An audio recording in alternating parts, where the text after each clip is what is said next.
The topics of conversation come up in the workplace as we're grinding through the day. When you're in a confined space with a group of blokes 5 days a week, 48 weeks out of the year, you're going to get to know each other quite well. Some guys are more guarded than others, some are quite talkative. I will admittedly run my mouth sometimes. I like to think what I say makes sense. Maybe some folks think I'm full of shit, but there you go. So we're standing in the kitchen yesterday afternoon chatting, and one of the lads comes in who's starting his shift a little later, and he's wearing an Illuminati t-shirt. Or a t-shirt that insinuates that Walt Disney was a member. And what do you know? It becomes a conversational piece between two of our guys who are both absolutely 100% convinced that the Illuminati are real and large and in charge. Not the historical Bavarian Illuminati of the Enlightenment period, but the modern day alleged rulers of the world with unsubstantiated links to the original group. Now, I don't think my colleagues believe that we have been infiltrated and taken over by reptilian shapeshifters from Davos 9 or whatever the fuck.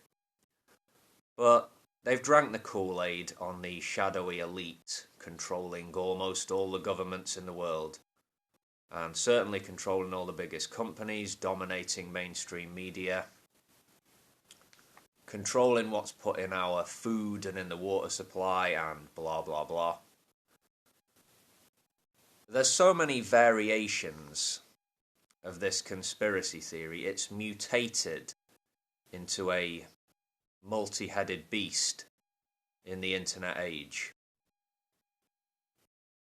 What they have in common, the competing theories, is that they all feed on paranoia and thrive in the absence of a genuinely skeptical environment. It doesn't surprise me to hear my colleagues talking as they were. Disappointing, yes. Interesting, definitely. The certainty is clear. The confidence these gentlemen have in what they're saying. There's no doubt. The truth is clear. You will notice when people are convinced of something like this, that occurrences are made to fit into the overarching narrative. So-called coincidences are enthusiastically shot down. My colleagues, as far as I could tell, weren't going for the religious, satanic angle with their version of the truth. Could be wrong, though. I do like these two blokes, by the way. Yeah. Decent stand-up guys. Hard-working. Good sense of humour, both of them. But clearly not immune to nutty worldviews overflowing with paranoid claims and unfalsifiable or unproven assertions. How do people come to conclusions that would appear outlandish to the majority or extreme, whatever? Well, I think some will take massive leaps of faith on occasion without realising that's what they're doing.